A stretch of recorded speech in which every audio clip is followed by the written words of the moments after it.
Natalie Brooks stood frozen in the hospital corridor, staring at the eviction notice that trembled in her hands. The words blurred together through her tears. 72 hours. That was all the time she had to pack up her entire life and find somewhere for her and 6-year-old Layla to go. The paper felt like a weight pressing down on her chest, making it hard to breathe. She had worked double shifts for 3 months straight, her hands raw from scrubbing floors and emptying bedpans, but it still wasn't enough. The rent had gone up twice this year, and her landlord, Mrs. Rodriguez, had finally lost patience.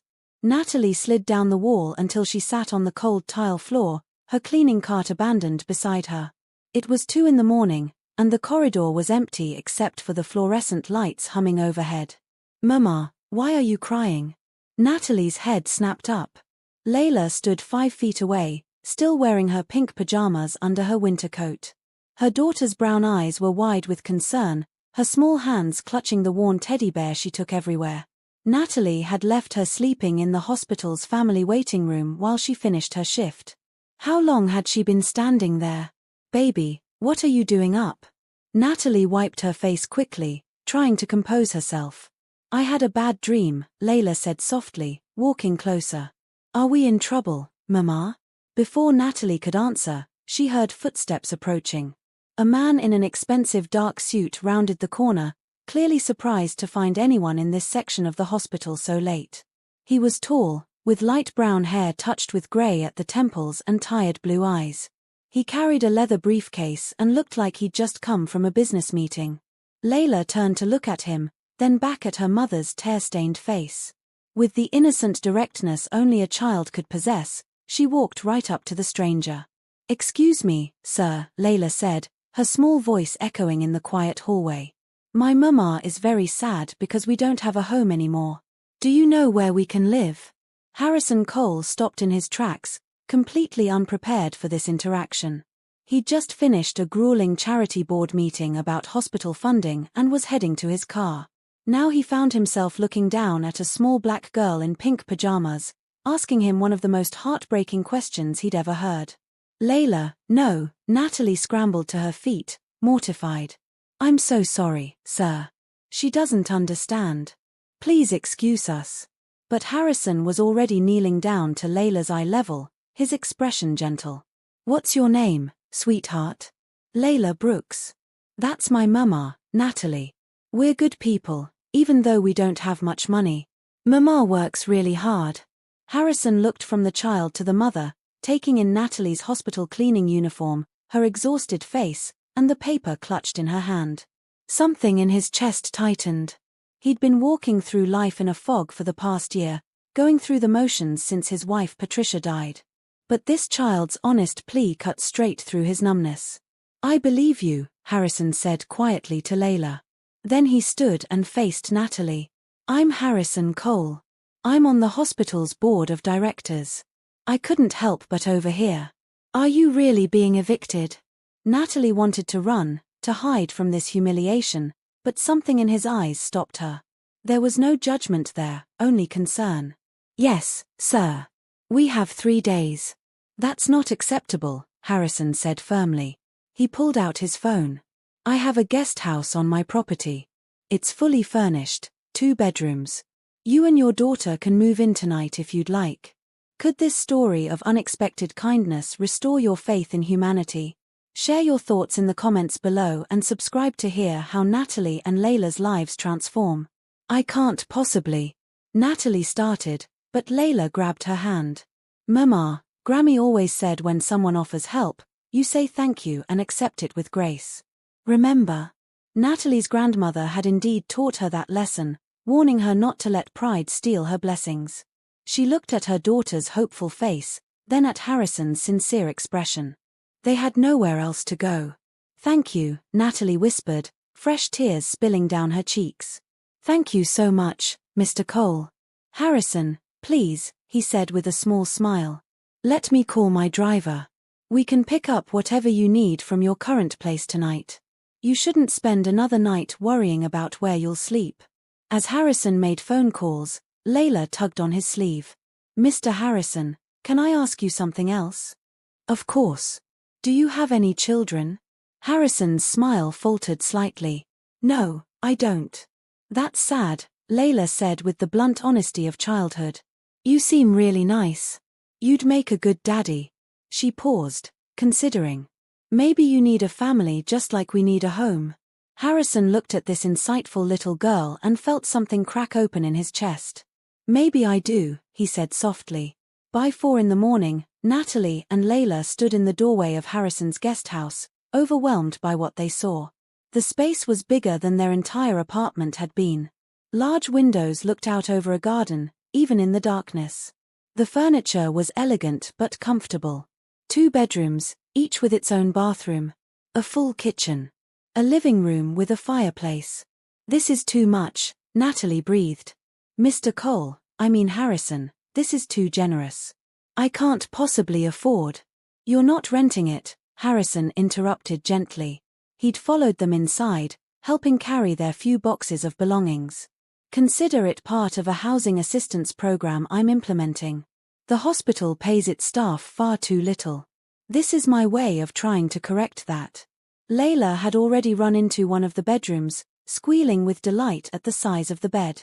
Natalie watched her daughter's joy and felt torn between gratitude and the fear that this was all too good to be true. Why are you doing this? She asked Harrison directly. You don't know us. Harrison set down the box he was carrying and met her eyes. A year ago, my wife died of cancer. Patricia. She spent her last weeks in that hospital where you work. Every night, there was a cleaning woman who would stop and talk to her. Just for a few minutes, but it meant everything. Patricia was so scared, and this woman made her feel less alone. Was it you? Harrison asked softly. Natalie thought back, remembering a thin woman with kind eyes in the cancer ward. The woman in room 408. With the beautiful red hair. Harrison nodded, his throat tight. I remember her, Natalie said quietly. She told me about her garden, about the roses she grew. She showed me pictures of them on her phone. She loved those roses, Harrison said, his voice rough. After she died, I couldn't bear to look at the garden. I've been avoiding my own home, staying late at the office, sleeping in hotels. Tonight was the first board meeting I've attended in months. And then I found your daughter asking me for help, and I realized something. He looked at Natalie with startling honesty. I've been so lost in my grief that I forgot what Patricia always believed in, helping people when you have the means to do so. She would have given you this guest house without a second thought. So that's what I'm doing. For her. And maybe for myself too. Natalie felt tears sliding down her cheeks again. I don't know how to thank you. You already did, Harrison said. By accepting the help. Too many people refuse out of pride, and then everyone suffers. He moved toward the door, then paused. There's one more thing. I noticed Layla's shoes have holes in them. I hope this doesn't offend you, but I'd like to take you both shopping tomorrow. Just for essentials. Please. Natalie's first instinct was to refuse, but she looked at her daughter exploring her new room with wonder. Grammy's voice echoed in her mind again. Accept help with grace. Don't let pride rob your child of blessings. Okay, Natalie agreed. But I want you to keep track of everything you spend. I'll pay you back once I'm on my feet. If it makes you feel better, we can talk about that later, Harrison said diplomatically. For now, just rest. You look exhausted. Take tomorrow off work. I'll call Dr. Mitchell and explain. I can't miss work. I need every hour. You're getting 3 days of paid leave, Harrison said firmly. I'm on the hospital board, remember?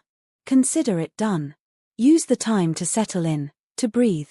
Layla can start at the local school on Monday. It's a good school, walking distance from here. Natalie wanted to argue, but the exhaustion of months of struggle finally caught up with her. She was so tired. So very tired. Thank you, she whispered again. After Harrison left, Natalie sat on the edge of the plush sofa and simply cried. Not from sadness this time, but from relief so overwhelming it felt physical. Layla came and curled up beside her. I like Mr. Harrison, Layla announced. He has sad eyes like you sometimes, Mama. But I think maybe we can help make them less sad. Maybe, baby, Natalie agreed, holding her daughter close. Maybe we can. That night, for the first time in months, Natalie slept without nightmares. She slept deeply and peacefully, knowing her daughter was safe and warm in the next room. When she woke up to sunlight streaming through windows that actually had curtains, she lay there for a moment, half convinced she'd dreamed the entire thing. But then she heard Layla's laughter from outside. Natalie went to the window and saw her daughter in the garden, and Harrison was there too. He must have come over early. He was showing Layla the roses, the same ones his wife had loved. Layla was asking a million questions, her small hands gentle on the petals. Harrison looked up and caught Natalie watching. He waved, and she saw something in his expression that made her heart skip. It wasn't pity. It was the beginning of connection, of understanding. Two lonely people, both trying to heal, finding an unexpected bridge through the honest words of a 6-year-old child. Natalie dressed quickly and went outside to join them, ready to start this strange new chapter of her life. The first week in the guest house passed like a dream. True to his word, Harrison had arranged 3 days of paid leave for Natalie. On that first afternoon, he took them shopping. Natalie braced herself for an awkward experience, but Harrison was surprisingly down-to-earth about it. He took them to regular stores, not expensive boutiques, and he let Layla pick out her own clothes. "Can I really get the purple backpack, Mama?" Layla asked, her eyes shining. "Yes, baby, you can," Natalie said, glancing at Harrison.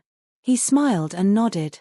They bought practical things, shoes without holes, winter coats that actually fit, underwear and socks that weren't threadbare. Harrison added groceries to the cart without making a big deal of it, chatting with Layla about her favorite foods. When they got to the checkout, Natalie tried not to look at the total.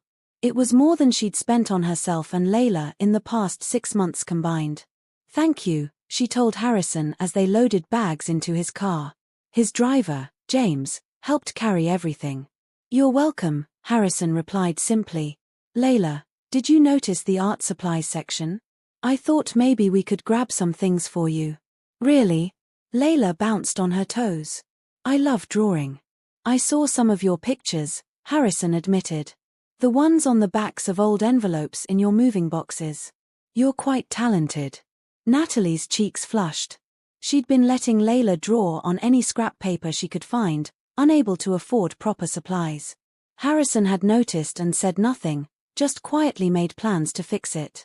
They went back into the store and emerged with colored pencils, markers, paint sets, and thick pads of real drawing paper. Layla clutched the bags to her chest like treasure. That night, she sat at the kitchen table in the guest house and drew for hours, her little face scrunched in concentration. By the third day, a pattern had emerged. Harrison would stop by in the mornings before heading to his office. He'd have coffee with Natalie on the guest house patio while Layla played in the garden. They talked about simple things at first, the weather, the neighborhood, the local school Layla would attend. But gradually, their conversations deepened. Harrison told her about his company, a tech firm that developed software for hospitals and medical facilities. He'd built it from nothing, worked 70-hour weeks for years. Patricia had been with him from the beginning, believing in him when no one else did. "She kept me grounded," Harrison said one morning, watching the sunrise. "Reminded me why we were doing it all. It wasn't about the money. It was about making healthcare better, more accessible. After she died, I lost sight of that. I just kept working because I didn't know what else to do. Grief is like that," Natalie said softly. "My mama died when I was 20. I was so angry at the world. It felt like everyone else got to keep their mothers, so why couldn't I? It took me a long time to find my way through that darkness."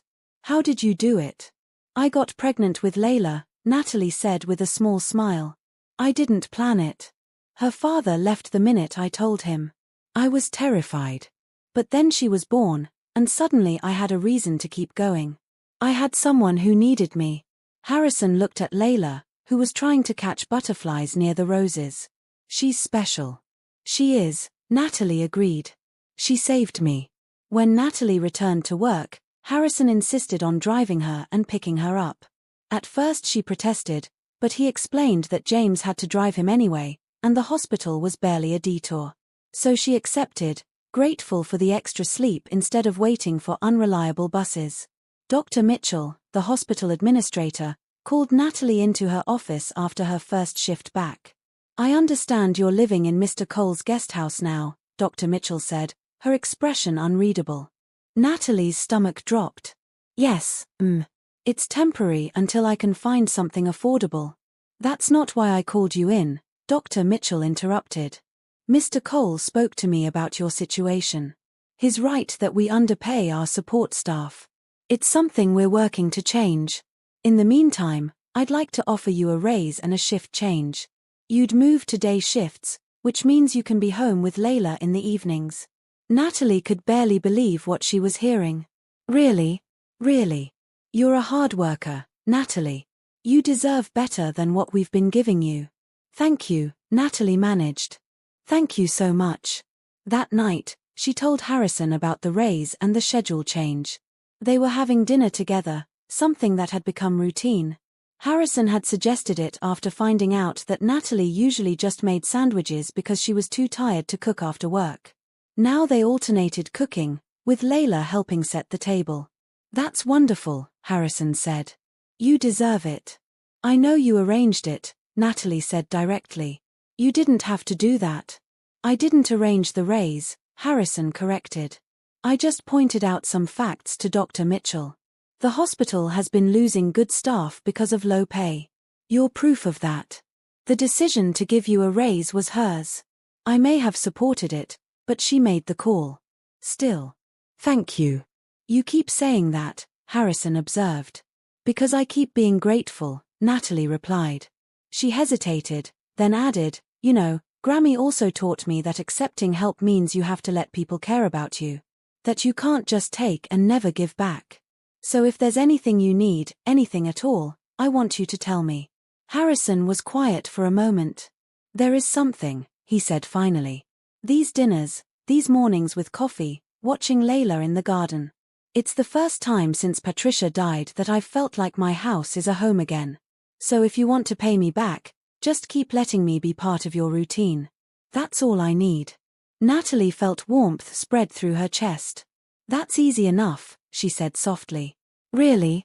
Harrison smiled. "Good. Because I was thinking tomorrow we could have breakfast together too.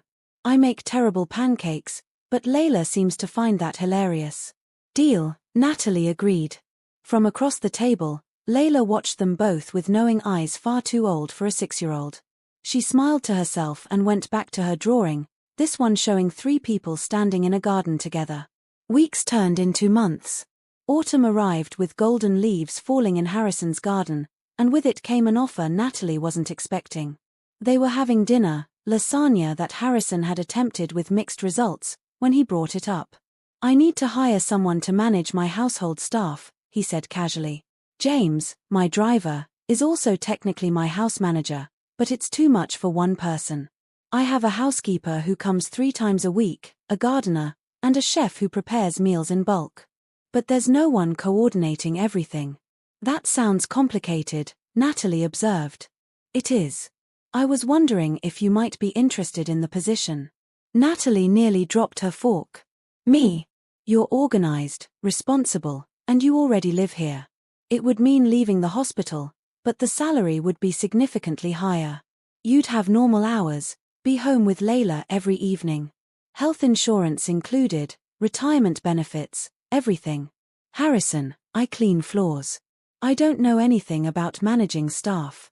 "You managed to work 2 jobs while raising a daughter alone," Harrison countered. "You kept a household running on almost no money.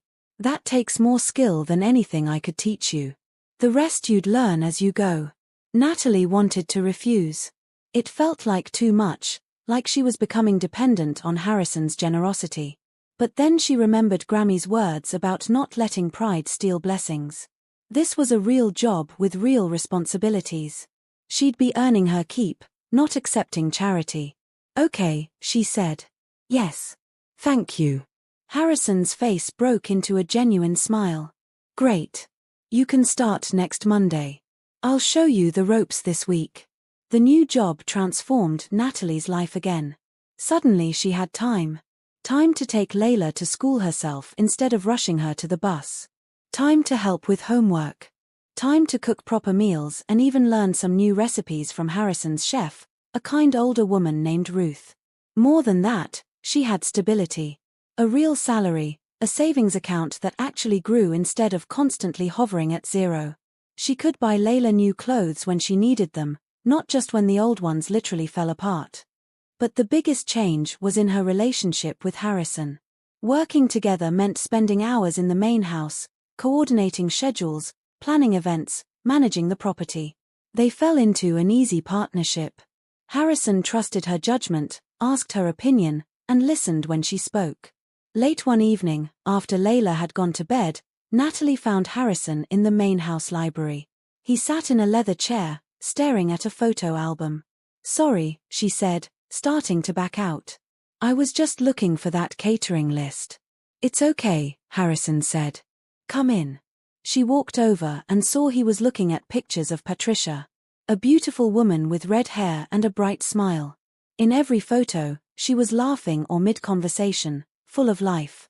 "She looks happy," Natalie said softly. She was. Even at the end, even when she was so sick, she'd find something to smile about. Harrison closed the album gently. "I miss her. I always will. But I think I'm finally starting to remember her with joy instead of just pain." "That's good. That means you're healing." "I think you and Layla are part of that," Harrison admitted. He looked at Natalie with an intensity that made her breath catch. "You've brought life back into this house. Into me." "You did the same for us," Natalie replied. "You gave us safety when we had none. You gave us hope." They sat in comfortable silence for a while. Finally, Harrison spoke again. "Can I tell you something?" "Of course." "When Layla asked me if I had children that first night, something broke open inside me. Patricia and I always wanted kids. We were planning to start trying right before she got diagnosed. After she died, I thought that dream died with her. But lately, when I watch you with Layla, when she calls me Mr. Harrison and shows me her drawings and asks me 1,000 questions about everything, I feel like maybe that dream doesn't have to be dead after all." Natalie's heart pounded. "What are you saying?" "I'm saying I care about you both. More than I expected to. More than I probably should after just a few months." He met her eyes. "I'm saying I look forward to our mornings together more than anything else in my day. I'm saying when Layla laughs, it's the best sound I've ever heard. I'm saying this arrangement we have, it doesn't feel like an employer-employee thing anymore. It feels like family. Would you risk everything for a second chance at love?" Let us know what you think Natalie should do. Subscribe and comment below. Natalie felt tears gathering. "I feel it too," she whispered. "But I'm scared. What if this is all too fast? What if we mess it up?" "Then we'll figure it out," Harrison said simply. "Together. That's what family does." "Family," Natalie repeated. The word felt right. "Yes. That's what we're becoming." Harrison reached for her hand, and she let him take it. His fingers were warm and steady around hers. They sat like that until late into the night, just holding hands and talking about everything and nothing. About their dreams, their fears, their hopes for the future. When Natalie finally went back to the guest house, she found Layla had drawn another picture. This one showed 3 figures labeled Mama, Layla, and Mr. Harrison standing in front of a house. Above them, Layla had written in careful letters, "My family." Natalie put the drawing on the refrigerator and smiled. Layla's 7th birthday was approaching, and she'd been dropping hints for weeks. Nothing extravagant, just small wishes that broke Natalie's heart with their modesty. A cake with real frosting. Balloons. Maybe a few friends from her new school could come over. Harrison overheard one of these conversations while bringing over morning coffee. Later that day, he found Natalie in the main house office. "I'd like to throw Layla a birthday party," he said directly. "Here at the house. Nothing huge, just something special for her." Natalie's first instinct was to refuse. It felt like overstepping, like taking advantage. But then she thought about Layla's face when she talked about birthdays, about the parties other kids had that she'd never experienced. "She'd love that," Natalie said. "But nothing too expensive." She'd be happy with simple. Simple but special, Harrison agreed. I was thinking the garden, maybe 20 kids from her class, games, pizza. And Ruth is already planning a cake. You already talked to Ruth? Natalie tried to look stern but couldn't hide her smile. I might have mentioned it, Harrison admitted sheepishly. Ruth has grandchildren. She got very excited about the idea. So they planned together. Harrison ordered decorations in Layla's favorite colors, purple and silver. He hired a face painter and someone to make balloon animals. Natalie sent invitations to Layla's classmates, touched by how many kids wanted to come. Her daughter had made friends quickly at the new school. The morning of the party, Layla woke up to find her room decorated with streamers. Natalie had snuck in after she fell asleep. Layla's squeal of delight brought both Natalie and Harrison running. Is this all for me? Layla asked, bouncing on her bed. All for you, birthday girl, Harrison confirmed. Ready for your party this afternoon? Yes, yes, yes, Layla chanted, throwing herself at Harrison for a hug. He caught her easily, lifting her up and spinning her around. Over Layla's shoulder, his eyes met Natalie's, and the warmth there made her chest tight. The party was perfect. Kids ran through the garden, their faces painted like butterflies and tigers. The balloon artist created elaborate animals that made everyone gasp. Ruth emerged from the kitchen with a massive purple cake decorated with edible flowers. Layla's eyes went wide. It's so beautiful, she breathed. I don't want to cut it. We have to, Harrison said, kneeling beside her. Otherwise everyone will miss out on how delicious it is. But first, make a wish. Layla closed her eyes tight, her small face scrunched in concentration. When she opened them, she looked at her mother and Harrison standing side by side. Whatever she'd wished for, she looked satisfied that it might come true. After the cake, after the presents that Natalie had carefully vetted to be reasonable, after the last parent picked up the last child, Layla sat in the garden surrounded by the debris of the party. She looked exhausted and happier than Natalie had ever seen her. Was it a good birthday, baby?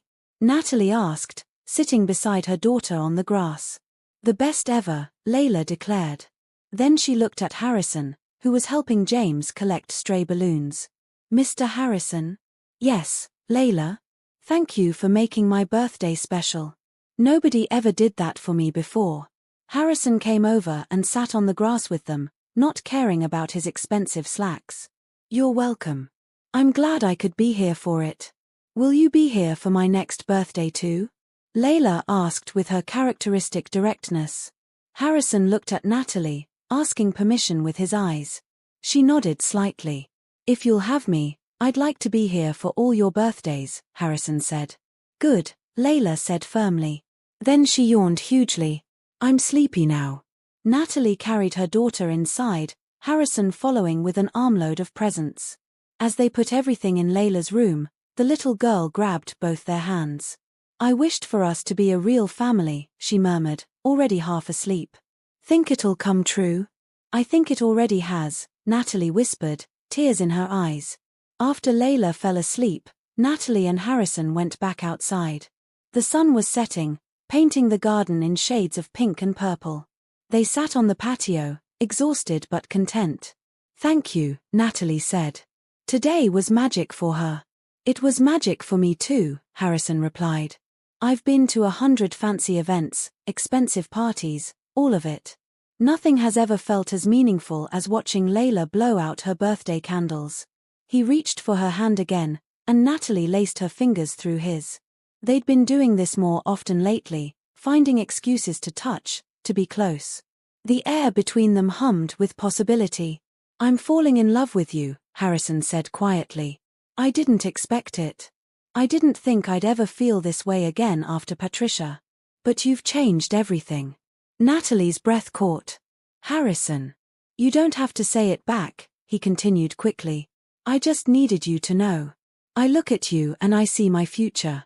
I look at Layla and I see the family I always wanted. I don't want this to stay an arrangement. I want it to be real. It is real, Natalie said, her voice thick with emotion. I feel it too.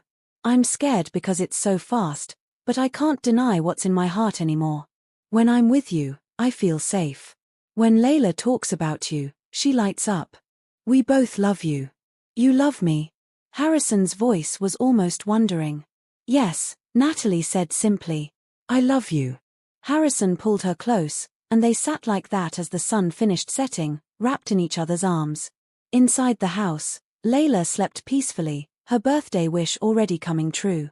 Winter arrived, bringing cold winds and the first snow. Harrison had never loved winter before, but this year was different. This year, he got to watch Layla discover snow like it was magic. "Look, Mr. Harrison," Layla shrieked, running through the garden with her arms spread wide. "I'm catching snowflakes." He stood on the patio with Natalie, both of them bundled in warm coats, watching Layla play. Natalie leaned against him, and he wrapped an arm around her shoulders. They'd been growing more comfortable with casual touches, small moments of intimacy that felt natural and right. "She's never seen this much snow before," Natalie explained. "We always lived in apartments where she couldn't really play in it. We should build a snowman," Harrison decided. "Come on." They spent the next hour creating a massive snowman in the garden. Harrison lifted Layla up to place the carrot nose. They used rocks for eyes and one of Harrison's old scarves for decoration. When they finished, all three of them stepped back to admire their work.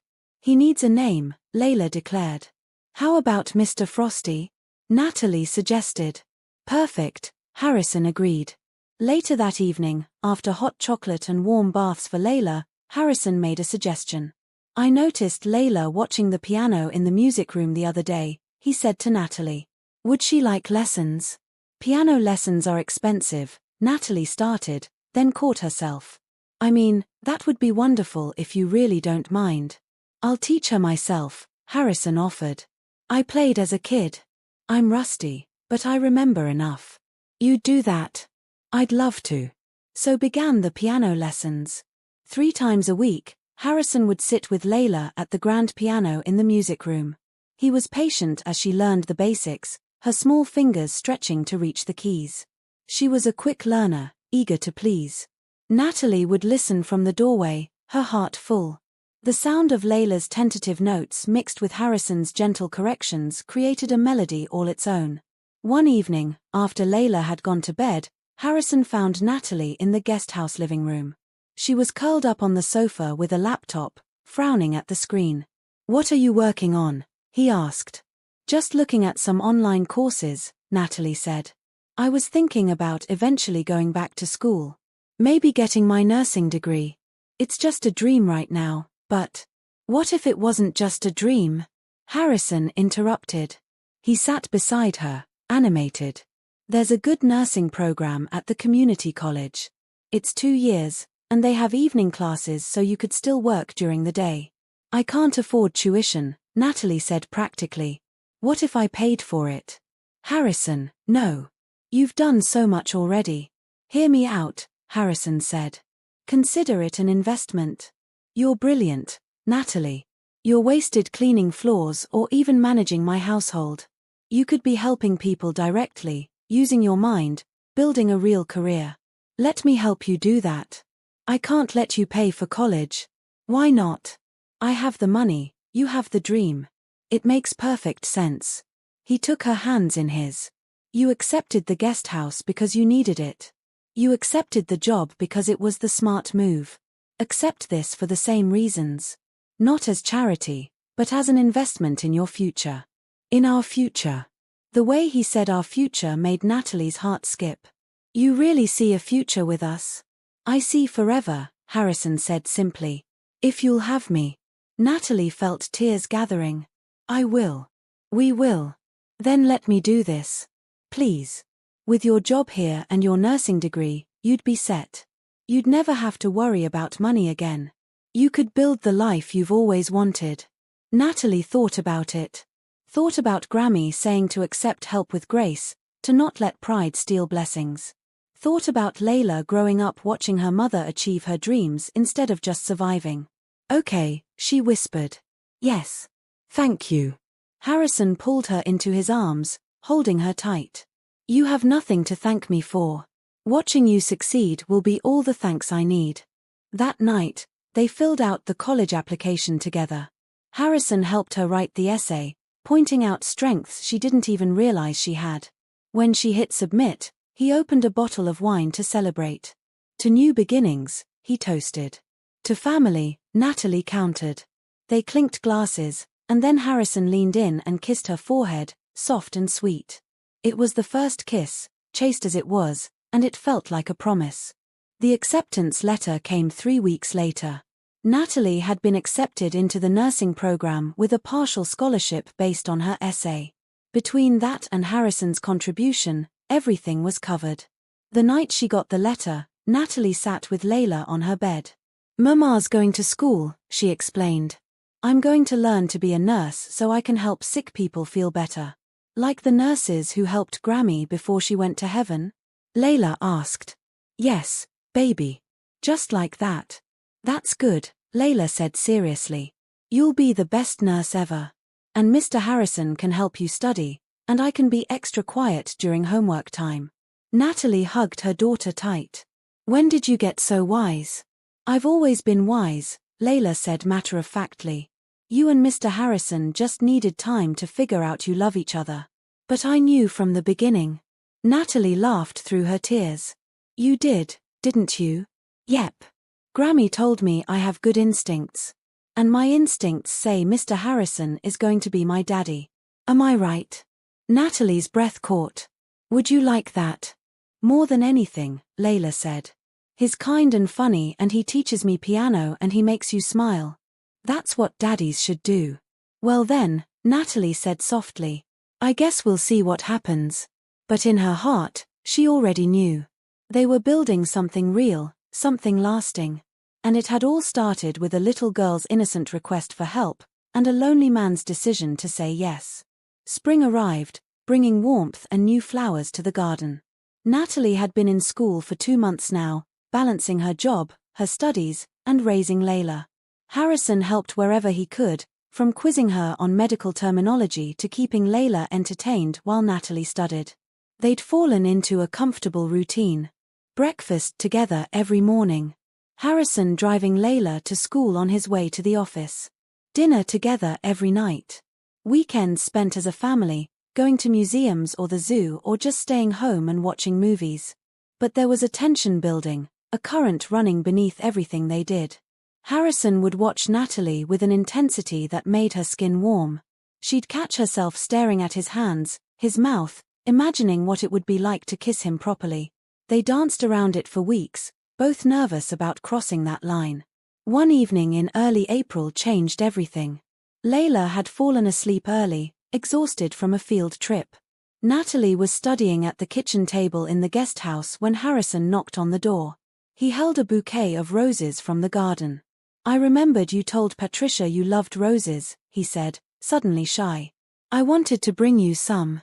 Natalie took the flowers, their sweet scent filling the room. "They're beautiful." "Thank you." "Natalie, can we talk?" "Of course." She set the roses in water and gestured to the sofa. They sat, not quite touching but close enough to feel each other's warmth. "I've been thinking," Harrison started, then stopped. "This is harder than I expected." "Just say it," Natalie encouraged gently. "I'm tired of dancing around this. We're not just friends. We're not just housemates or employer and employee. We haven't been for months.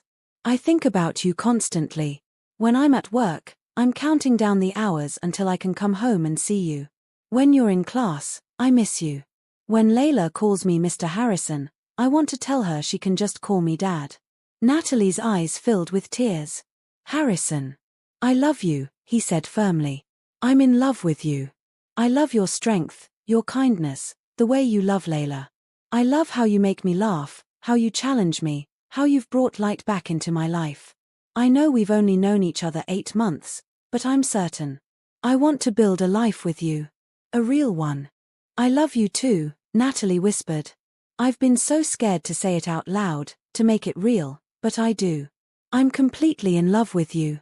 Harrison reached up and cupped her face in his hands. "Can I kiss you?" "Please," Natalie breathed. He leaned in slowly, giving her time to change her mind. But she didn't want to. She'd been wanting this for months. When his lips finally met hers, it felt like coming home. The kiss was soft and sweet and full of promise. Natalie felt tears sliding down her cheeks, but they were happy tears. When they finally pulled apart, Harrison rested his forehead against hers. That was worth the wait. It was perfect, Natalie agreed. They kissed again, longer this time. Deeper. When they broke apart, both were breathing hard. "We should probably take this slow," Harrison said reluctantly. "For Layla's sake." "I agree," Natalie said. "But slow doesn't mean stopping." "Definitely not stopping," Harrison confirmed with a smile. They spent the rest of the evening on the sofa, talking and kissing and making plans for the future. When Harrison finally went back to the main house, Natalie touched her fingers to her lips, still feeling the ghost of his kiss. The next morning, Layla took one look at them during breakfast and grinned. "You kissed," she announced. "What?" Natalie tried to sound surprised. "You and Mr. Harrison kissed. You both look all happy and glowy. Does this mean he's going to be my daddy now?" Harrison and Natalie exchanged glances. "How would you feel about that?" Harrison asked carefully. "I already told Mama it's what I want most in the world," Layla said seriously. "You're good to us. You make Mama happy. And you're teaching me piano. That's what a daddy does." Harrison felt his throat get tight. "Well then, maybe we should make it official." "What do you mean?" Layla asked. "How would you feel if I adopted you?" Harrison said. "Legally made you my daughter? You'd be Layla Cole. What would you do if someone offered to change your family's life forever?" Comment below and subscribe to follow this journey to its heartwarming conclusion. Layla's eyes went wide. "Really? For real?" "For real," Harrison confirmed. "If your mama agrees." Both of them looked at Natalie. She was crying, but she was also smiling. "Yes," she managed. "Yes, of course yes." Layla launched herself at Harrison, who caught her and held her tight. "I love you, Mr. Harrison. I mean, Dad." "I love you too, sweetheart," Harrison said, his voice rough with emotion. "I love you so much." Over Layla's head, his eyes met Natalie's. This was it. They were really doing this. They were becoming a family, not just in practice but in law. In truth. That afternoon, Harrison called his lawyer to start the adoption paperwork. It would take a few months to finalize, but the wheels were in motion. In the meantime, Layla started calling him Dad, trying it out, getting used to how it felt. And it felt right. It felt like everything had led to this moment, from that first meeting in the hospital corridor to now. A little girl who needed a father. A man who needed a family. A woman who needed safety and love. All three of them, finding each other exactly when they needed it most. The adoption process took 4 months of paperwork, interviews, and court dates. Harrison hired the best family lawyer in the state, and they navigated the system together. Since Layla's biological father had never been in the picture and had signed away his rights years ago, there were fewer complications than there might have been. Still, it was nerve-wracking. Natalie worried they'd ask too many questions about her relationship with Harrison, about how fast everything had moved. But the social worker who interviewed them seemed satisfied that Layla was happy, healthy, and thriving in her new environment. "She's clearly bonded with Mr. Cole," the social worker noted after observing them together. "And her school reports are glowing. This is a textbook case of a beneficial adoption." During this time, their lives continued to intertwine more deeply. Harrison taught Natalie to drive, something she'd never had time or money to learn before. When she passed her test on the first try, he bought her a used but reliable car as a gift. "I can't accept a car," Natalie protested weakly, but Harrison just smiled. "You need transportation for school and clinicals. Consider it a practical necessity." "A practical necessity that happens to be exactly the color I said I liked," Natalie observed, running her hand over the blue sedan. "Pure coincidence," Harrison said with false innocence. They started doing family activities every weekend. Museums, parks, movies, simple dinners out. They went to Layla's school events together. Harrison proudly attended every piano recital, every parent-teacher conference. To everyone around them, They looked like a family because they were one. Harrison's friends and business associates gradually learned about Natalie and Layla. Some were surprised by the situation, but Harrison didn't care. He introduced Natalie as his partner, and anyone who had a problem with it could take their business elsewhere. "You don't have to do that," Natalie told him after one particularly awkward dinner with a business contact who'd made some judgmental comments. "I don't want to hurt your reputation." "You're not hurting anything," Harrison said firmly. "Anyone who judges us for finding happiness isn't worth my time. You and Layla are my priority. Always."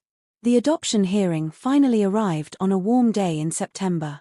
They all dressed up, Layla in a purple dress that Harrison had bought specially for the occasion. In the courtroom, the judge reviewed the paperwork and asked Layla a few gentle questions. "Do you understand what adoption means?" the judge asked kindly. "It means Mr. Harrison, I mean my dad, will be my real dad forever," Layla said clearly. "Even when I'm grown up. Even when I have my own kids someday. He'll always be my dad." "And is that what you want?" "Yes, Your Honor. More than anything." The judge smiled. "Then it's my pleasure to grant this adoption. Congratulations, Mr. Cole. You have a daughter." Harrison tried not to cry but failed. Natalie cried openly. Layla bounced on her toes with excitement. When they left the courthouse, Layla was legally Layla Brooks Cole, and the certificate in Harrison's hand felt like the most valuable thing he'd ever held. They celebrated with dinner at Layla's favorite restaurant, nothing fancy, just a local place with good pizza and arcade games. Layla ran around with the other kids while Harrison and Natalie sat in a booth, fingers intertwined on the table. "This is the happiest day of my life," Harrison said. "I never thought I'd get to be a father. You gave me that. You gave us everything," Natalie countered. "A home, stability, love. You saved us, Harrison." "We saved each other," he corrected. That night, after putting Layla to bed, they sat in the guest house living room. "There's one more thing," Harrison said. He looked nervous, which was unusual for him. "What is it?" "I want you to move into the main house. Both of you. I want us to live together as a real family. The guest house has been wonderful, but I'm tired of saying goodnight and watching you walk away. I want to wake up with you beside me. I want Layla's room to be in my home, your home, our home." Natalie had known this conversation was coming. They'd been dancing around it for weeks. "Are you sure? We've only been officially together for 6 months. I'm completely sure. I've never been more sure of anything. We're already living as a family. Let's make it official. Move in with me, please." Natalie thought about Grammy, about accepting blessings with grace. Thought about how happy Layla was, how secure she felt. Thought about how much she loved this man who had changed their entire world. "Yes," she said. "Yes, we'll move in." Harrison pulled her into his arms, holding her close. "Thank you. Thank you for taking a chance on me. For letting me love you both. Thank you for being brave enough to help a desperate woman and her daughter in a hospital hallway," Natalie replied. "Thank you for seeing us, for caring, for staying." They spent the next week moving their things from the guest house to the main house. Layla got a huge bedroom on the second floor, right next to what would be Natalie and Harrison's room. She decorated it with help from both of them, filling it with books and art supplies and stuffed animals. The first night they all slept in the main house. Harrison lay awake beside Natalie, listening to her breathe. Down the hall, Layla slept peacefully in her new room. His family. His real, actual family. He thought about Patricia, about how she would have loved Natalie and Layla. She'd always believed that life was about connections, about loving people and letting them love you back. She would have approved of this, he was certain. "Thank you," he whispered to his late wife's memory. "Thank you for teaching me how to love. I'm going to take good care of them. I promise." Beside him, Natalie stirred and snuggled closer. Harrison wrapped his arms around her and closed his eyes, more content than he'd ever been. 6 months passed in a blur of happiness. Natalie excelled in nursing school, consistently at the top of her class. Harrison was proud every time she shared a good test score or got praise from a professor. Layla thrived in school, her piano playing improving steadily. They settled into life as a family. Harrison still worked, but he made sure to be home for dinner every night. They had family movie nights on Fridays. Saturday mornings, they all made breakfast together, usually pancakes that Layla helped flip. Sundays were for the garden and lazy afternoons. Natalie was happier than she'd ever been. She had love, stability, and a future that looked bright instead of terrifying. She'd even reconnected with some of her extended family, cousins and aunts she'd lost touch with during her years of struggle. Harrison had tracked them down and arranged a reunion, flying several of them in for a surprise birthday party for Natalie. Harrison knew he wanted to marry Natalie. He'd known for months, but he wanted to wait until the time felt perfect. That time came on a quiet evening in March, almost exactly a year after they'd officially gotten together. He'd asked Layla's permission first, of course. She'd been thrilled, already planning what color dress she'd wear to the wedding. Together, they'd picked out a ring, a simple diamond that Natalie would love because it wasn't too flashy. On the night Harrison planned to propose, he made Natalie her favorite dinner. Nothing fancy, just chicken parmesan and garlic bread, made from scratch. Layla helped set the table with the good dishes, giggling with excitement. "Do you think Mama will say yes?" she whispered to Harrison. "I hope so," Harrison whispered back. "But if she needs time to think about it, that's okay too." "She'll say yes," Layla said with confidence. "I know she will." When Natalie came home from class, she found the dining room set up beautifully. Candles, flowers, the works. "What's all this?" she asked, surprised. "Just wanted to do something nice," Harrison said, trying to sound casual. Throughout dinner, he was nervous in a way he hadn't been since his first business pitch. His hands shook slightly as he poured wine. Layla kept grinning at him, barely able to contain her excitement. After dessert, Harrison took a deep breath. "Natalie, can you come with me to the garden? There's something I want to show you." She followed him outside, where he'd set up strings of lights in the trees. It looked magical, the whole garden glowing softly. Layla trailed behind them, trying to be sneaky but not succeeding. "Harrison, this is beautiful," Natalie said, looking around in wonder. "Not as beautiful as you," Harrison said. Then, before he could lose his nerve, he dropped to one knee. "Natalie Brooks, you came into my life when I thought I'd lost everything worth living for. You and Layla reminded me what it means to have a family, to have a purpose beyond work and grief. You've made me happier than I ever thought possible. I love you with everything I am. Will you marry me?" He opened the ring box, revealing the simple diamond. Natalie gasped, her hands flying to her mouth. Tears streamed down her face. "Yes," she managed. "Yes, yes, of course yes." Harrison slipped the ring on her finger with shaking hands, then stood and pulled her into his arms. They kissed as Layla cheered from her hiding spot behind a tree. "I knew you'd say yes," Layla announced, running over to them. "Can I be the flower girl? Please." "You can be whatever you want," Natalie laughed, pulling her daughter into the hug. "You brought us together, baby. This is your doing as much as ours." "I just asked for help," Layla said seriously. "You and Dad did the rest."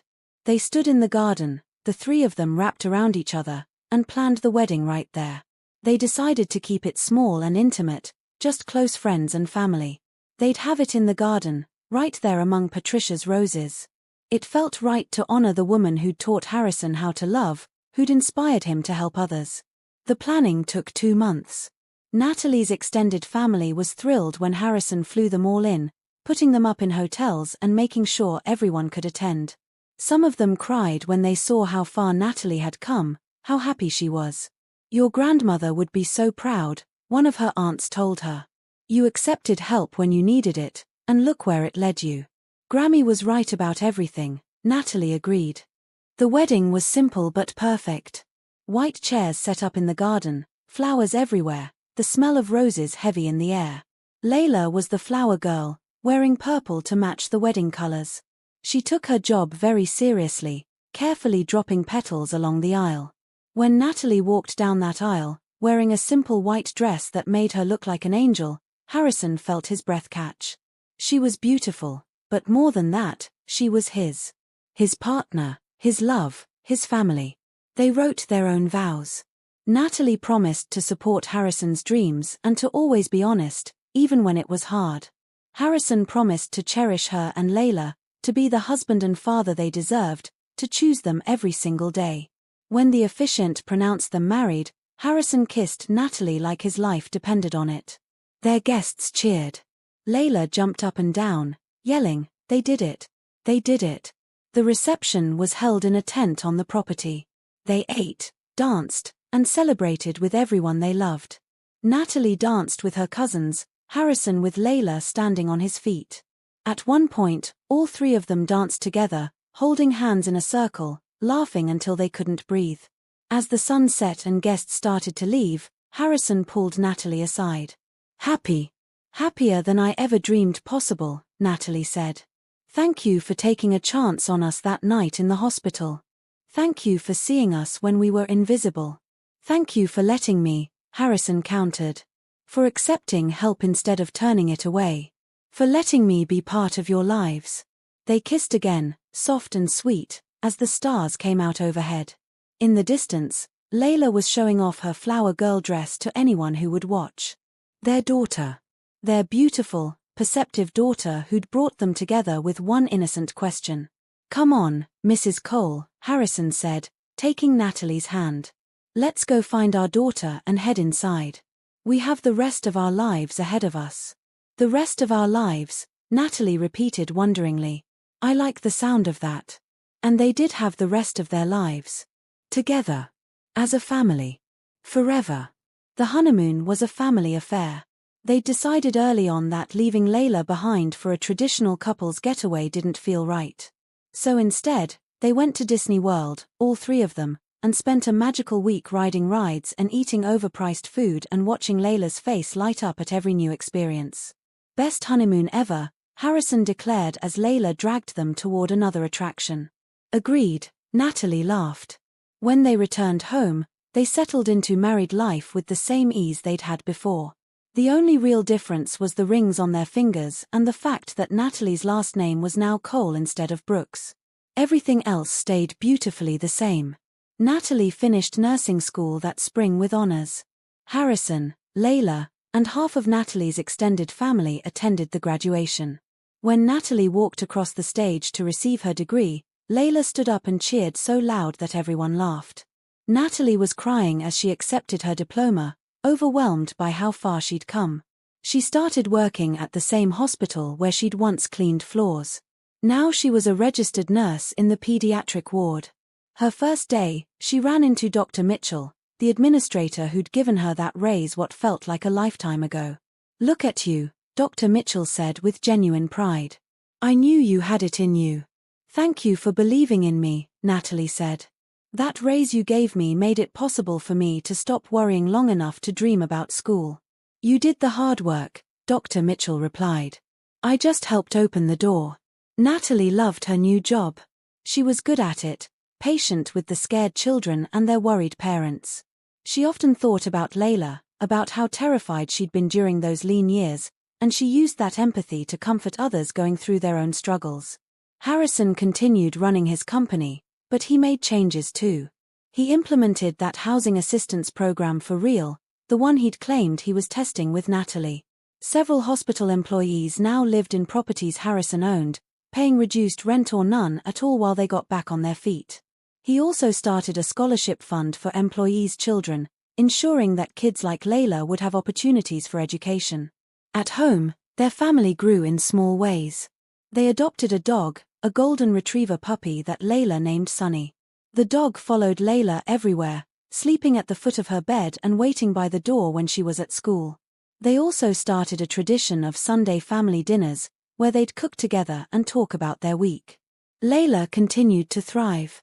Her piano playing improved until she was giving small recitals for family and friends. She excelled in school, her teachers constantly praising her kindness and intelligence. She made friends easily, bringing them home to play in the garden. One evening, about 2 years after the wedding, the three of them sat in the garden watching the sunset. It had become their favorite spot, the place where so much of their story had unfolded. Layla sat between her parents, leaning against Harrison while Natalie held her hand. Mama, do you remember when we didn't have a home? Layla asked suddenly. I do, baby, Natalie said softly. That was a scary time. I remember being worried that we'd have to sleep in the car, Layla continued. And then I saw you crying in the hospital, and I knew I had to do something. So I asked Mr. Harrison for help. That took a lot of courage, Harrison said. Not everyone would have been brave enough to ask a stranger for help. It didn't feel like asking a stranger, Layla said thoughtfully. It felt like asking family.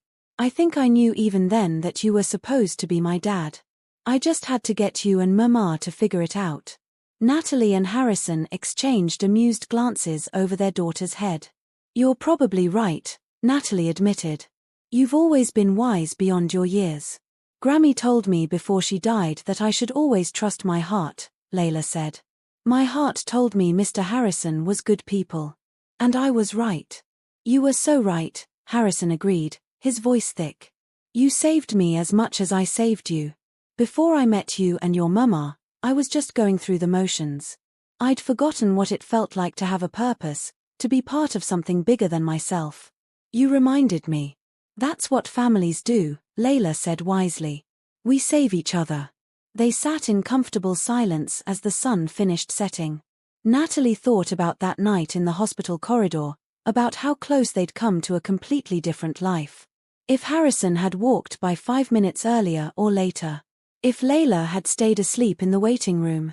If she'd let pride keep her from accepting help. But none of that had happened. Instead, they'd found each other at exactly the right moment. A little girl looking for a father. A man looking for a reason to live. A mother looking for hope. And they'd built something beautiful together. I'm grateful every single day, Natalie said aloud. For both of you. For this life we've made. Me too, Harrison said. Me three, Layla added, making them laugh. Over the next few years, their story continued to unfold. Natalie got promoted to charge nurse. Harrison's company expanded, creating jobs and helping more people. Layla grew into a teenager, still sweet and perceptive, with a heart as big as the ocean. They had challenges, of course. Life wasn't perfect just because it was happy. But they faced everything together, as a family. And that made all the difference. On the 5th anniversary of the night they'd met, Harrison and Natalie went back to the hospital where it had all started. They found the corridor where Natalie had been sitting, where Layla had asked that life-changing question. They stood there together, remembering. Thank you for not walking past us, Natalie said. Thank you for accepting my help, Harrison replied. Thank you for taking a chance on me. You know what I think about most? Natalie asked. I think about how many people were in that hospital that night. Doctors, nurses, patients, visitors. And out of everyone, Layla chose you. It was meant to be. It was, Harrison agreed. All of it. The timing, the place, everything. We were meant to be a family. They went home to find Layla in the garden, now 12 years old and practicing a complicated piano piece. She looked up when they arrived and smiled, that same brilliant smile she'd had at 6 years old. How was your trip down memory lane? She asked. Perfect, Natalie said. How's the practice going? Good. I'm playing this piece at the spring recital. Will you both come? We wouldn't miss it for the world, Harrison promised. That night, after Layla had gone to bed, Harrison and Natalie sat on their bedroom balcony, looking out over the garden. 5 years of memories in that space. Birthday parties and family dinners. First kisses and wedding vows. Lazy Sunday mornings and quiet evenings. Do you ever think about what might have happened if things had gone differently? Natalie asked. Sometimes, Harrison admitted. But then I look at what we have, and I know we're exactly where we're supposed to be. Every choice, every moment, led us here. I wouldn't change any of it. Neither would I, Natalie said. Not even the hard parts. Because they made us appreciate this even more. Harrison pulled her close, and they sat like that as the stars came out overhead. Inside the house, Layla slept peacefully, secure in the knowledge that she was loved and safe. Their daughter. Their blessing.